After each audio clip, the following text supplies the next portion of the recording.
New and unsettling developments emerged today in the ongoing search for Nancy Guthrie. That night, no one could explain.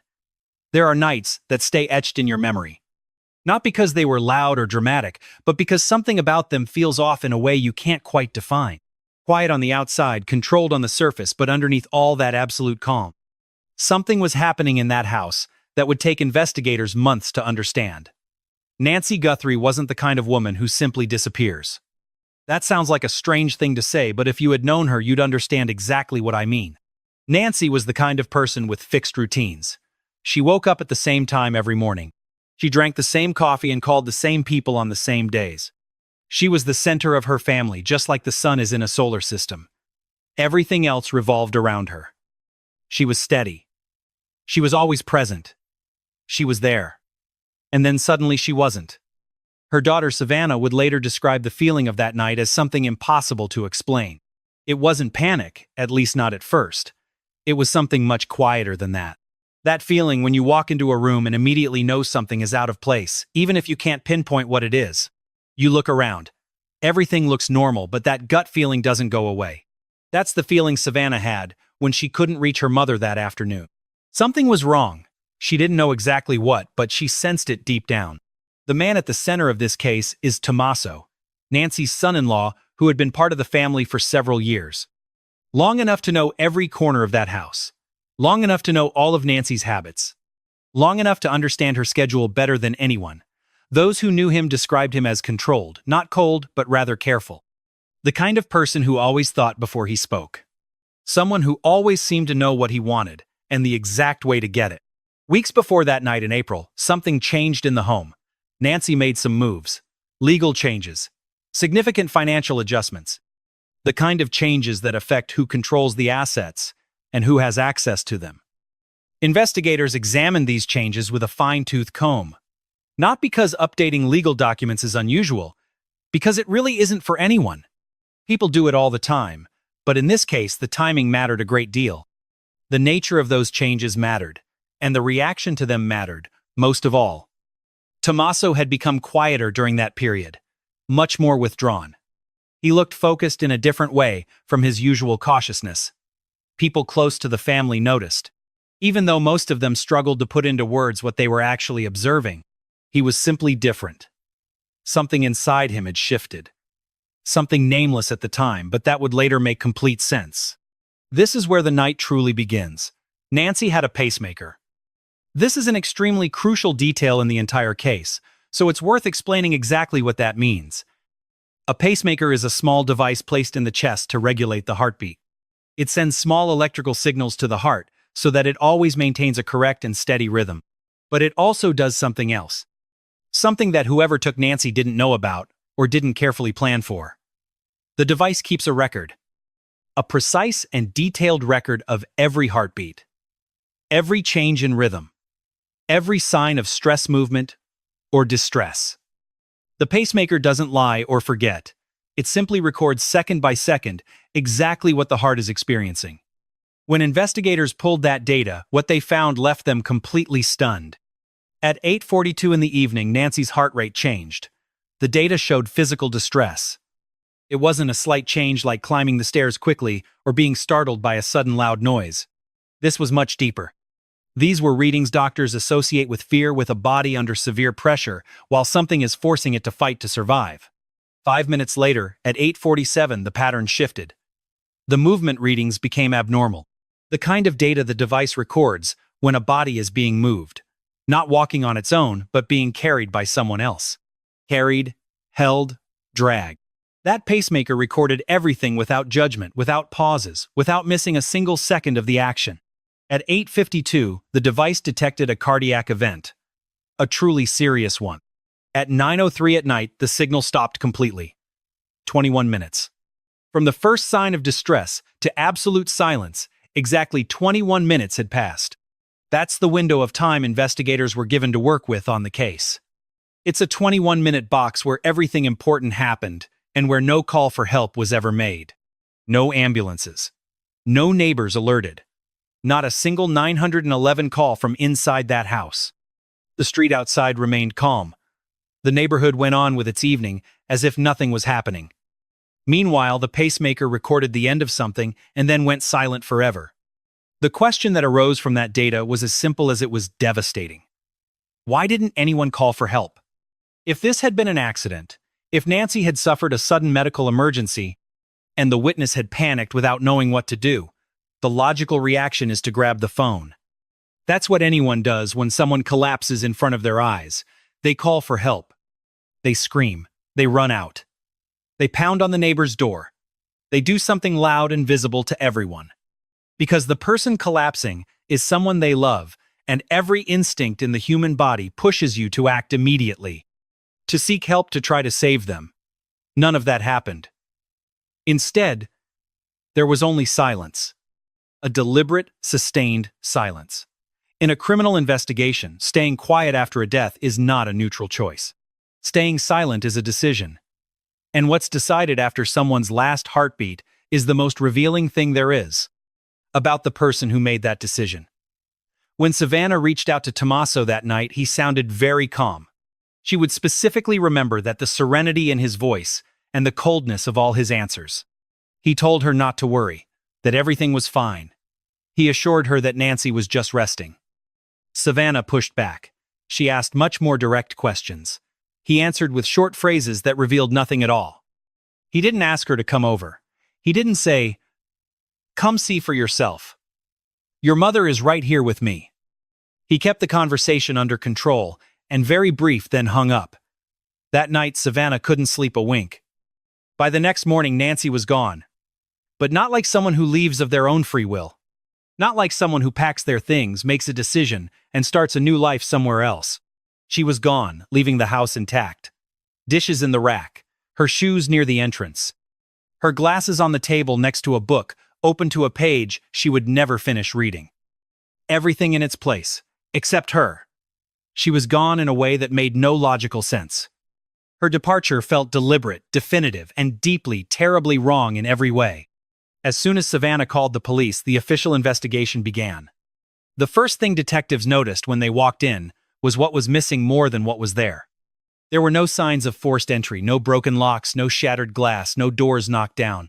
Whoever was inside that house on the night of April 14th didn't need to force their way in, because they already had access. They had a key, a code, or quite simply that was their place too. Or at least they had access that made it look that way to anyone seeing the scene. The second thing that drew attention was the environment. The entire house seemed to be under control. Not in a messy or staged way. Nothing had been moved drastically or thoroughly cleaned. It was something more subtle. The temperature was steady. All the lighting felt too uniform. The general state of the space felt planned, as if someone had taken time with the scene. It's the kind of thinking that doesn't come from panic, but from when a person is calm. There were small alterations in certain areas. A chair moved just a few inches from its mark on the carpet. A rug with a folded corner that didn't match the meticulous order of the rest of the room. A slight scrape on the baseboard in the hallway. Individually, all of these could be ignored. But together, these clues told a different story. Individually. Traces of movement throughout the place, signs that more than one person had been there. It was activity that someone had tried to keep to a minimum, but had failed to fully erase. Then there was the garage. The garage sat at an angle to the street that investigators noticed. From the outside, whether from the sidewalk or a passing car, that angle turned out to be very revealing. A car parked there with the door open would be partially or completely invisible to anyone outside. If they loaded something into a vehicle inside that space, no one outside would have been able to see anything. The angle was no coincidence. They had built the house that way, and someone knew that detail. Someone used that garage on the night of April 14th, specifically because of its strategic and discreet location. The third finding was the one that turned this disturbing case into something much more serious and unsettling. The security cameras hadn't recorded anything during the hours surrounding Nancy's disappearance. But when they investigated why, they found no traces of an external attack on the surveillance system. No hacks, no external breaches. What they discovered was that the cameras had been put into maintenance mode. It's an internal setting that temporarily disables all video recordings from the security system. Maintenance mode doesn't activate on its own. It requires the system user's access credentials. It's not triggered by a power outage or a technical glitch.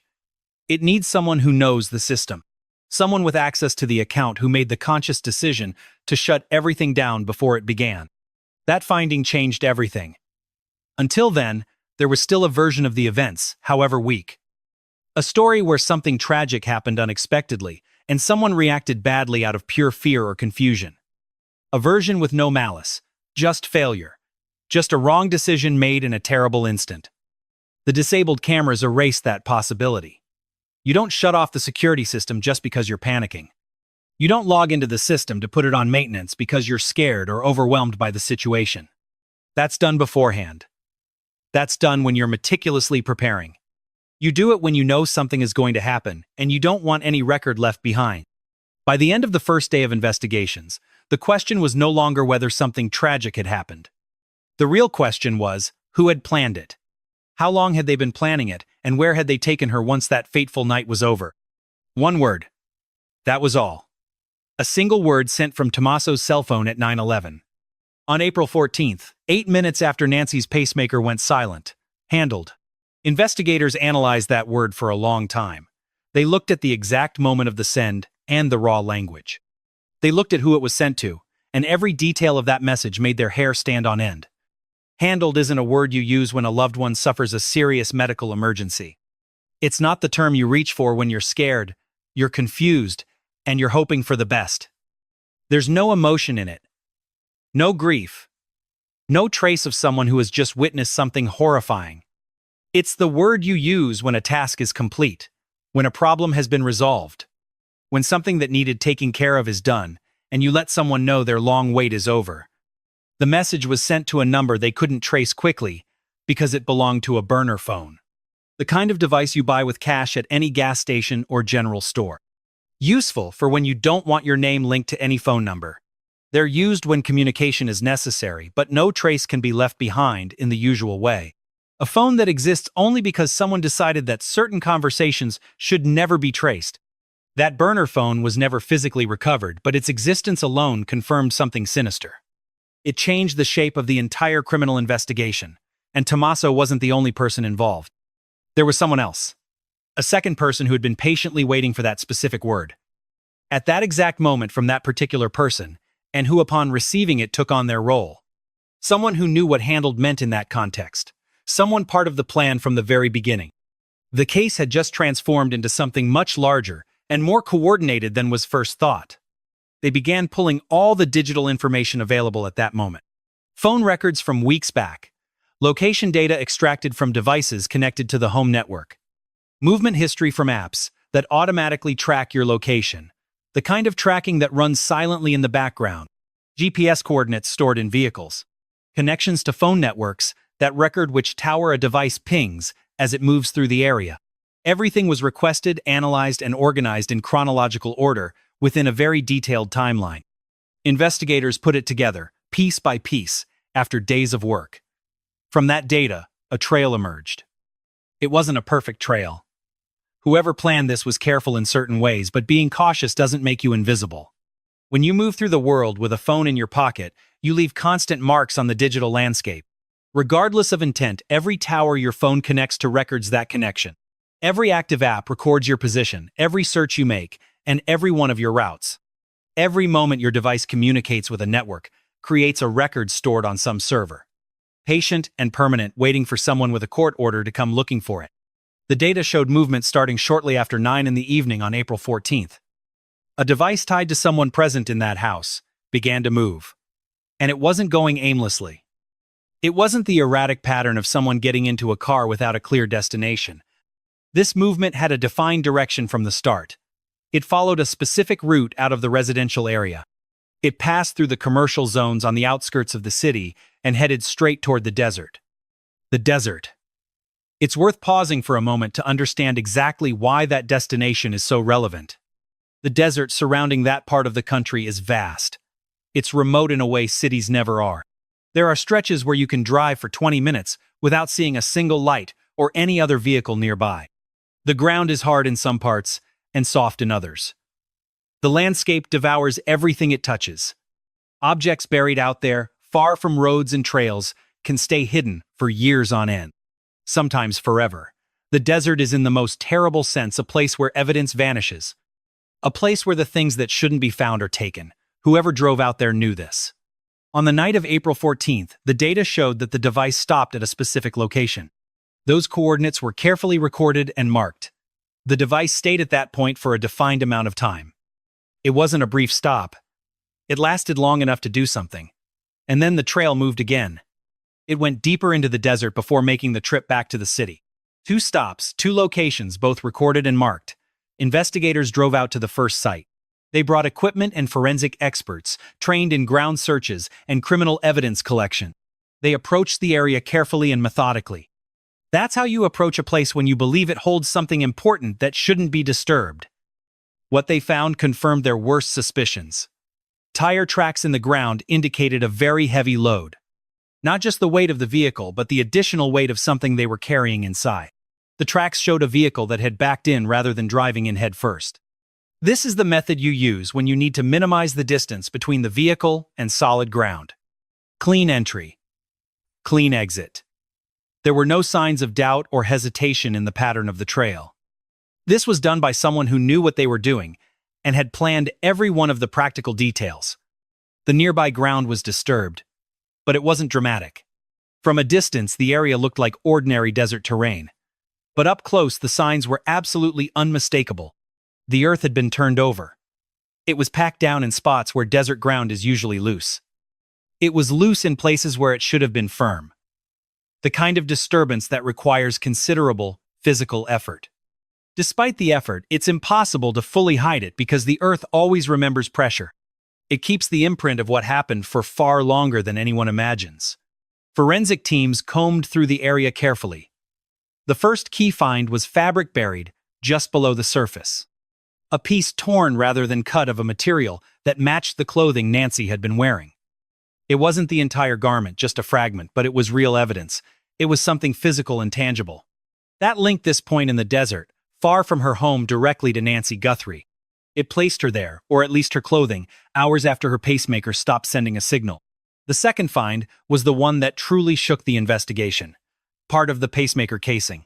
It was the outer covering of the device that Nancy had implanted in her chest. The same device whose data gave investigators their timeline, that 21-minute window. The proof of the suffering, the movement, and the cardiac event had been partially recovered in that lonely place. The whole device wasn't there, but enough of it was to identify it. Enough to confirm what it was. Someone had removed it. And that's a fundamental detail that should not be overlooked. Removing a pacemaker from a person's body is not an accidental act. It's not something done in a moment of panic when you don't know how to react. It demands a deliberate physical action. It requires tools, time, and absolute coldness so as not to falter. This has nothing to do with fear, grief, or confusion. And it requires a clear motive. Investigators believed they understood the motive immediately.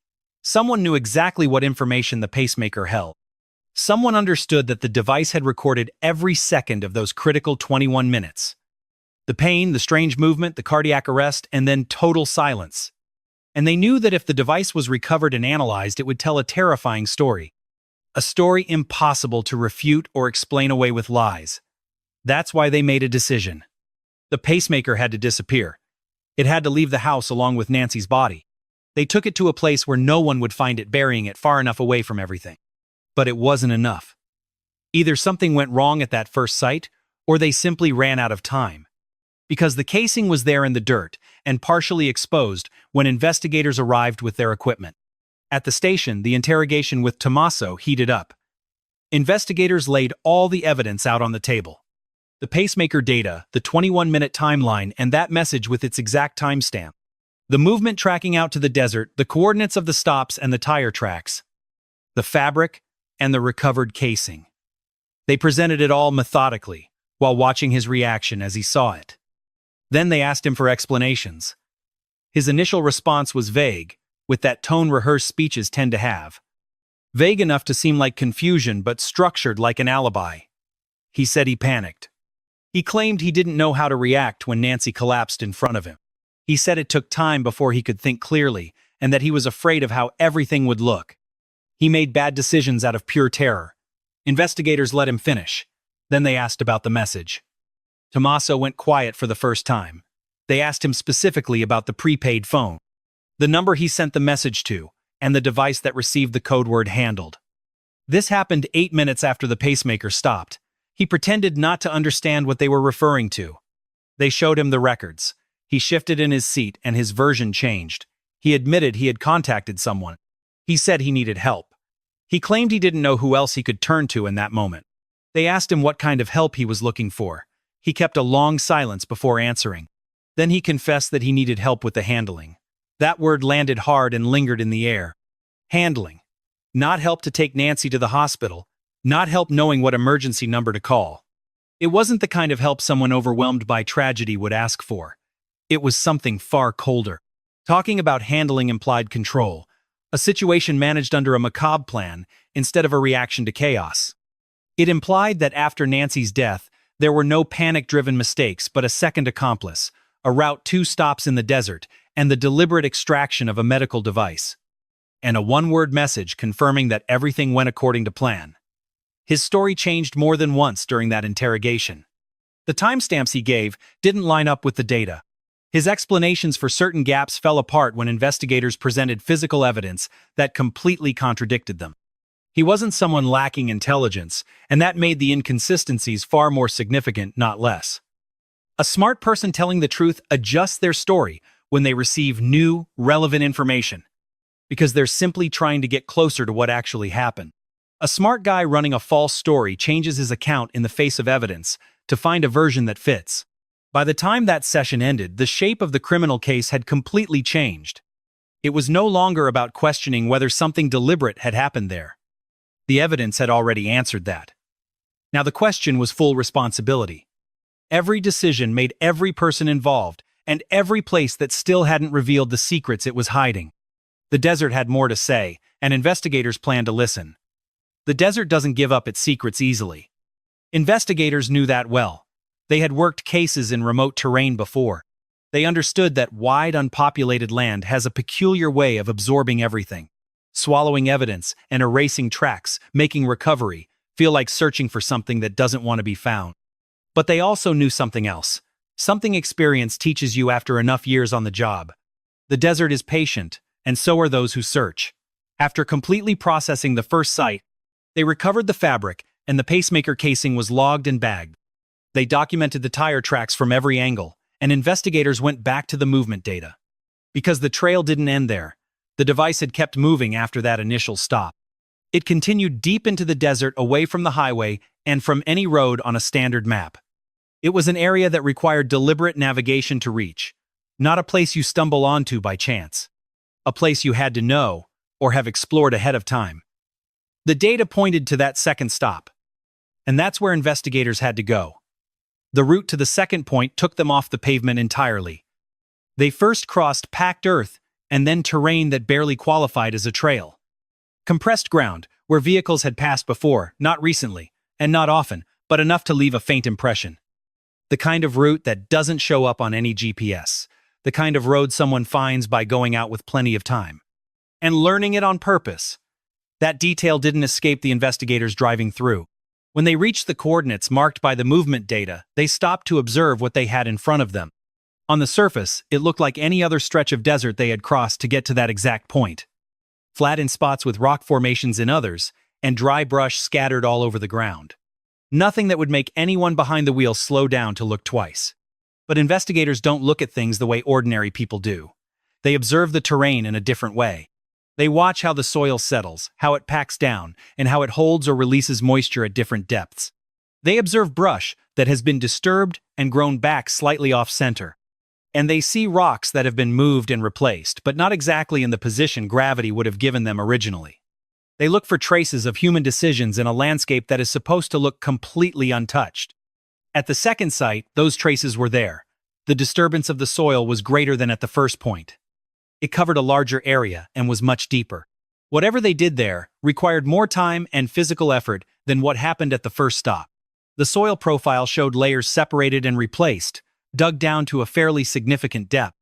Then, they filled it back in, raking or smoothing the surface to reduce the visual contrast to the naked eye.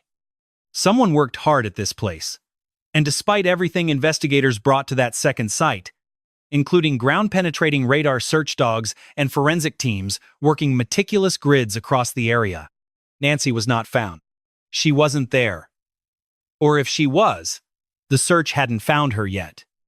That distinction is vital and deserves our attention as it completely defines the current state of this dark case. The fact that the body hasn't been recovered does not mean by any means that it isn't there. It doesn't imply that the search was carried out incorrectly. The vast and remote desert is hard to comb, and evidence buried at great depth rarely comes to light. Using standard methods on a first attempt, investigators already know this. They take it into account. They never abandon a site, just because the first round of searching produced no immediate results. The second site remained active and marked scheduled for continued work, with much more advanced methods. This included specialized equipment that wasn't available during the initial search of the area. The file on that location wasn't closed. It was simply waiting, gathering dust. That's how cases wait when the evidence screams that something is there, but recovery hasn't yet caught up to the facts. In the city, the legal machinery kicked in. Prosecutors were going through all the material investigators had managed to gather. The pacemaker data with its 21-minute timeline, the tampered message, and its exact timestamp. The trail of movement through the desert, the 2 stops, and everything recovered at the first point of interest. And the transcript of the interrogation with its shifting answers and that telling choice of words in the middle of it all. Like something that can't be taken back. Once said, everything was being organized and analyzed thoroughly by the experts, and structured to hold up firmly in a courtroom under intense legal cross-examination. The legal challenge in a case of this nature is specific and extremely significant. Without a recovered body, the prosecution cannot use the physical cause of death as a solid foundation for its main argument. They can't stand in front of a jury and point to a forensic report that lays out with exact precision how the person died. That pillar of a traditional homicide case is missing, creating a gap that defense attorneys will try to exploit. Arguing that without a body, reaching absolute certainty about what happened is simply impossible. Prosecutors in these cases understand that argument perfectly well. They also know how to counter it. Since a body is not the only form of proof in a trial, the law does not require one. What the law requires is enough evidence to establish beyond a reasonable doubt that a crime occurred. And in this case, the evidence accumulated without a physical finding was extraordinary in its detail and consistency. The pacemaker data alone was the kind of forensic record investigators dream of finding throughout their entire career. Objective, precise, and impossible to manipulate, it told a story that fit perfectly with everything recovered at the house. This included the desert and the digital trail of devices that moved during the night of April 14th. However, what prosecutors were focusing on most wasn't the event itself. It was what came afterward. Decisions made between 9:03 p.m. and the arrival of the police. They represented a documented chain of deliberate choices, like disabling the security system before the event, the sending of a coordinated message to a second individual minutes after the pacemaker stopped, loading something into a vehicle inside a garage, specifically positioned to block visibility from the street, driving a route that required advanced knowledge to navigate and stopping at 2 separate points deep in the desert, removing a medical device from a lifeless body and proceeding to bury it, returning to the city and answering the call from a worried daughter with a calm voice that gave away absolutely nothing. Each of those actions was a conscious choice after the death, executed with great speed and coordination. With an accomplice involved and evidence removed and buried, these acts point directly to the question of intent. It wasn't panic, it was planning. It wasn't someone overwhelmed by a tragedy, but a person executing a cold response. A response coldly planned before the tragedy officially began. That's exactly what prosecutors were building. Meanwhile, the identity of the second individual remained one of the most pursued threads in this criminal investigation. Publicly, authorities had not named anyone besides Tommaso in connection with this disturbing case. But in private, the work to identify whoever received that handled message had been underway since the first week of the search. The burner phone in question was never able to be located by agents. But these temporary cell phones, despite their design, are not really invisible. When a prepaid device is activated, it connects to the network. If it receives a message, that transaction is recorded forever. In the structure of the cellular system, the moment the device moves from one place to another, it sends signals to towers, and those traces are recorded. Investigators have followed this digital thread with great patience. Who that second individual was, what their connection to Tommaso was, and how long they had really known each other, what they had agreed to, and when was information the prosecution already had, but had not yet wanted to release. The timing for releasing that data, the experts knew, was strategic. In crimes coordinated between several people, the order in which information is leaked can affect the success of the court case. A premature reveal allows suspects to coordinate their lies. In these situations, patience becomes a vital investigative tool. Savannah hadn't been patient, but she did move with great intelligence. She understood that her public exposure served a purpose, beyond simply showing her personal grief. Even though that grief was real and obvious, something she never tried to hide from the cameras. Every interview, every post, and every time she mentioned her mother kept the case alive in the public's mind. The world of missing persons investigations relies heavily on anonymous tips. On someone who saw something and didn't report it. On the neighbor who noticed an odd detail but ignored it because they thought it was irrelevant. Or on that acquaintance who was asked for a shady favor and stayed silent for weeks until their conscience got the better of them. Savannah wasn't going to let people forget that someone was waiting for them to make that phone call. She also spoke directly and very specifically about Tommaso, going much further than any family member would dare to declare publicly during an active police investigation. She didn't use soft words or beat around the bush. She simply said she didn't believe a word he said. She stated that the man they were building the case against was the same one she had watched operate within her family for years. Controlling cold, always manipulating every space around him, always conscious of the image he projected to others. She said the word handled didn't surprise her at all. That was perhaps the most chilling thing she revealed in all her statements to the media. Not because the word shocked her or felt foreign to the man she knew, but because it fit him perfectly. Yet upon hearing it, when she learned what was sent, and when something inside her immediately knew it came from him. It was the language of someone who had always treated problems as processes, to solve instead of something to feel. A reward is still being offered for information, leading to Nancy's recovery. The FBI tip line is still open. Agents are looking for anyone who was contacted in the days surrounding Nancy's disappearance. For anyone who was asked for a favor that felt strange. For anyone who was offered a reward in exchange for something else. If anyone saw or heard anything that has been bothering them all this time, please come forward right now. The information doesn't have to be perfect. Tips don't need to come fully formed or neatly packaged. A single detail, however, insignificant it may seem, could be the piece that connects everything and solves this criminal case. This is what the investigation has been able to establish. Nancy Guthrie's pacemaker recorded 21 minutes of data on the night of April 14th, showing a progressive physical collapse. No one called for help during those 21 minutes, nor in the moments following the crisis. A one-word message was sent to a prepaid cell phone 8 minutes after the signal cut out. A vehicle took a direct route into the desert that night and stopped at 2 different points. At the first site, physical evidence was recovered that connects directly to Nancy. The pacemaker had been partially removed and buried. The security system was disabled from inside using valid credentials. And the person present in the house throughout the entire event has given agents a shifting version. This contradicts the data and contains a single word, handled, which tells its own dark story. Beyond all the noise, this is what remains a mystery. Nancy's whereabouts, the secrets buried in the desert still unrecovered, and the identity of that second individual, plus the true scope of the pact they made. And what exactly happened in the minutes before 8:42 p.m.? Before the pacemaker registered the panic in that threshold, before everything was set in motion that night. Nancy Guthrie was a mother, a grandmother, and a woman of unbreakable morning routines. She had her usual coffee and scheduled phone calls, because consistency was the only language she knew. She was the center of gravity of a family that has been wandering lost since the night of her disappearance. She deserved better than that ending, and she deserves much better than to remain trapped where she is now. Savannah is still searching. The criminal investigation has not stopped. And somewhere beneath the desert sand, the answers wait for those with the determination to find them.